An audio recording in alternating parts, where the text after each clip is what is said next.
आज अपन बात करने वाले हैं पहले चैप्टर का जो प्रश्नावली 1.2 है उसकी, ठीक है। इससे रिलेटेड अपन बेसिक सारे पढ़ चुके हैं, अब अपन डील करते हैं क्वेश्चन आंसर से, ठीक है। तो प्रश्नावली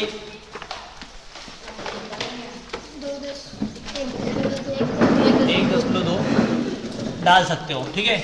तो इसका जो पहला क्वेश्चन है उस पर बात करते हैं, सुने। पहला सवाल है, नीचे दिए गए कथन सत्य या असत्य कारण के साथ अपने उत्तर दे। मतलब यहाँ पे आपको सत्य असत्य बताना है, ठीक है, और उनका कारण भी बताना है कि ऐसा क्यों। तो इसका जो पहला सवाल है उस पर ध्यान देते हैं अपन। प्रत्येक अपरिमेय संख्या एक वास्तविक संख्या होती है, ऐसा बोल रहा है वो, सुनो। प्रत्येक अपरिमेय संख्या वास्तविक संख्या होती है। सुनो, इसका आंसर देखते हैं अभी कि सपोज करते हैं अपन यहां पे एक्चुअल में पहले वास्तविक संख्या की बात करते हैं। वास्तविक संख्या क्या होती है? तो परिमेय और अपरिमेय दोनों संख्याओं को मिला के क्या होती है? वास्तविक संख्या होती है। मतलब हम बोल सकते हैं कि यहां पे लिखते हैं अपन परिमेय, ठीक है, प्लस अपरिमेय, ठीक है। मतलब ये और ये दोनों के दोनों वास्तविक संख्या के झोले में आती है, ठीक है। ये क्या होती है आपकी? वास्तविक संख्या। अब जवाब देते हैं अपन, सुनो क्या बोल रहा है। प्रत्येक अपरिमेय संख्या, मतलब ये सारी की सारी अपरिमेय संख्या वास्तविक संख्या होती है क्या? होती है ना भैया। सारी अपरिमेय संख्या वास्तविक संख्या के झोले के अंदर आ गई ना ये लोग, ठीक है। तो हम लिख सकते हैं उत्तर सत्य है, ठीक है। प्रत्येक अपरिमेय संख्या वास्तविक संख्या होती है, ठीक है ना। समझ में आया अभी? तो पहले का जवाब क्या रहेगा? सत्य। आगे बढ़े नेक्स्ट क्वेश्चन पे।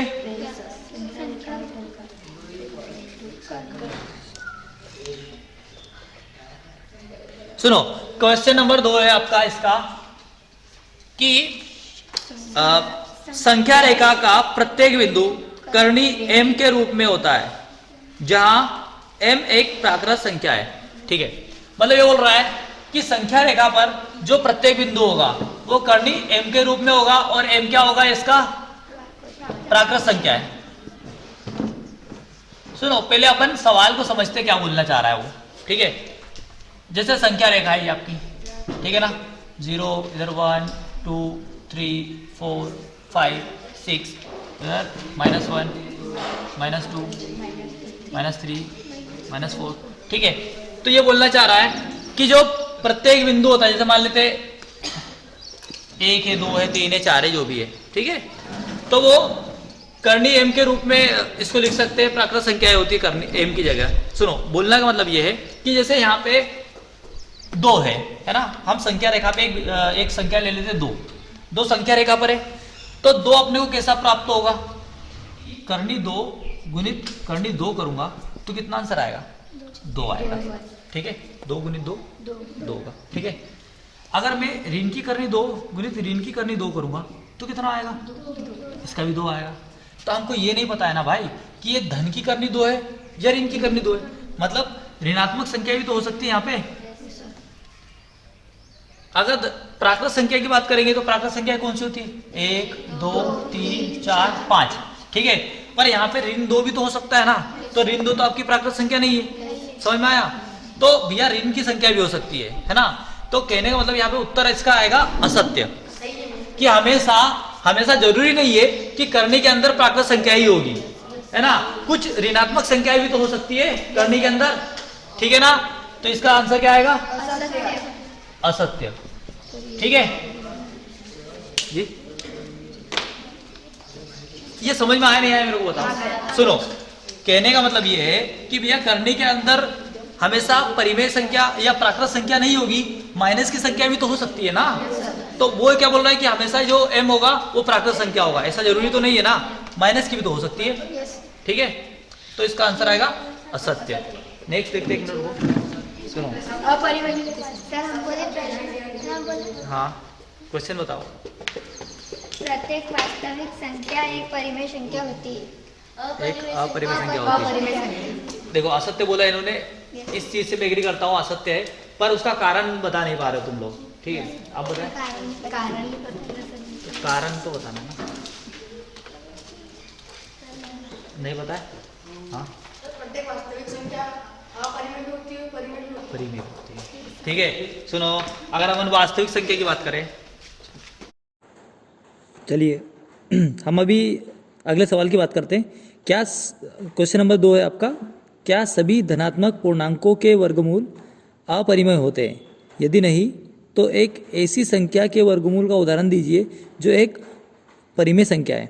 देखिए, एक्चुअल में इसका जो आंसर होगा कि क्या सभी धनात्मक पूर्णांकों के वर्गमूल अपरिमेय होते हैं, तो ऐसा नहीं होगा, क्योंकि कुछ संख्याएं ऐसी होती है। धनात्मक पूर्णांक मतलब क्या, अगर हम संख्या रेखा की बात करें तो जीरो से जो ऋणात्मक संख्या है वो आपकी ऋणात्मक पूर्णांक हो गए, और जो जीरो से राइट हैंड साइड है, मतलब 1 2 3 4 5 6 7 8 9 10 इस तरीके के, ये आपके धनात्मक पूर्णांक हो गए। हम अभी क्या करते हैं कि ये बोल रहा है कि क्या सभी धनात्मक पूर्णांकों के वर्गमूल अपरिमेय होते हैं, तो अब हम धनात्मक पूर्णांक लेते हैं, जैसे 1 2 3 4 5 6 7 8 9 इस तरीके की संख्याएं ले लेते हैं। तो अब हम इनका क्या करेंगे, वर्गमूल करते हैं। अब इनका हम वर्गमूल करते हैं तो करनी 1 करनी 2 करनी 3 करनी 4 करनी 5 करनी 5 करनी 6 करनी 7 करनी 8 करनी 9, ये कुछ धनात्मक पूर्णांकों के हमने वर्गमूल किए। तो क्वेश्चन क्या बोल रहा है कि क्या सभी धनात्मक पूर्णांकों के वर्गमूल अपरिमेय होते हैं? तो ऐसा नहीं होगा, क्योंकि यहाँ पे कुछ धनात्मक पूर्णांकों के जो वर्गमूल होंगे वो परिमेय संख्या भी होगा। जैसे अगर हम 1 की बात करते हैं तो करनी 1 क्या होता है, परिमेय संख्या। करनी 2 अपरिमेय संख्या। करनी 3 अपरिमेय संख्या। करनी 4 परिमेय संख्या। करनी 5 अपरिमेय संख्या। करनी 6 अपरिमेय संख्या। करनी 7 अपरिमेय संख्या। करनी 8 अपरिमेय संख्या, और करनी 9 क्या हो गया आपका परिमेय संख्या। तो यहाँ पे हम देख रहे हैं कि कुछ धनात्मक पूर्णांकों के वर्गमूल करते हैं तो वो परिमेय संख्या प्राप्त होती है, और कुछ की अपरिमेय संख्या प्राप्त होती है। तो ये कथन असत्य है एक तरीके से।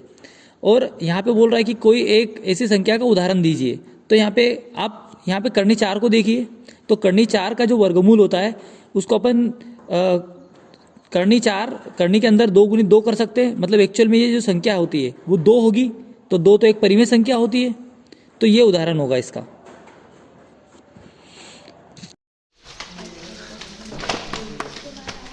रब कर दो इसको।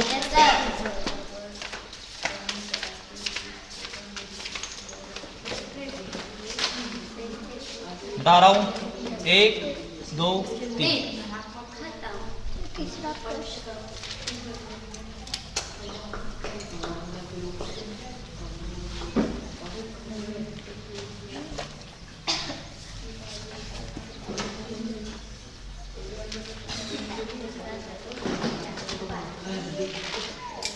हो गया, सुने, जिससे नहीं बना इधर देखो।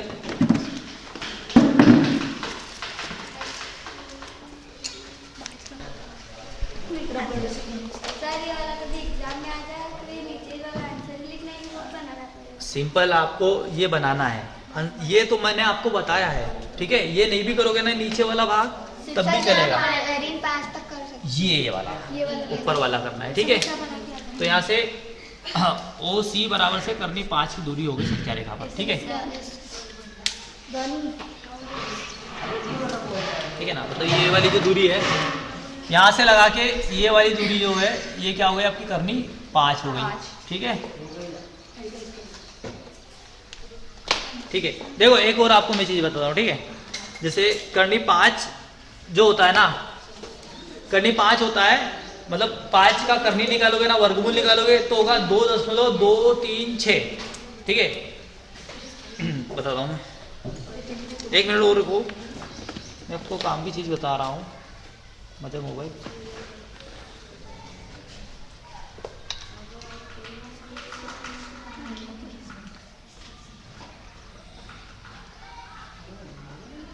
सुने, यहाँ पे मैंने लगाया रूट, ठीक है, और इसके अंदर लिखा मैंने 5, तो क्या आंसर आया इसका 2.236, 3 डिजिट तक लेना है, ठीक है। जैसे आपने संख्या रेखा पर अब करनी 5 को बनाया, अब क्या करना, सुनो, आप घर पे अभी स्केल से बना रहे हो क्या कि फ्री हैंड बना रहे, फ्री हैंड बना रहे ना, तो घर पे स्केल लेना, ठीक है, 2 सेंटीमीटर की ये वाली रेखा खींचना, 1 सेंटीमीटर की ऊपर खींचना, इसको मिलाना और इसको नीचे जो आपका डिवाइडर होता है उससे नीचे उतारना इसको। ये वाली दूरी जब आप मापोगे स्केल से तो वो कितनी निकलेगी पता है, करनी 5, तो करनी 5 मतलब क्या 2.236 सेंटीमीटर निकलेगी। समझ में आया क्या, मतलब ये करनी 5 एक्चुअल में, नापोगे तो मिलेगा बराबर, ठीक है, मतलब आपने सही किया है, क्योंकि सामने जब एग्जाम में करके आओगे ना तो वो इसी दूरी को मापेगा स्केल से कि करनी 5 के बराबर हैवी कि नहीं है, तुमने तो कर दिया है, ठीक है। तो स्केल से जरूर करना, उसको करके प्रैक्टिस करना आपको घर पे जाके।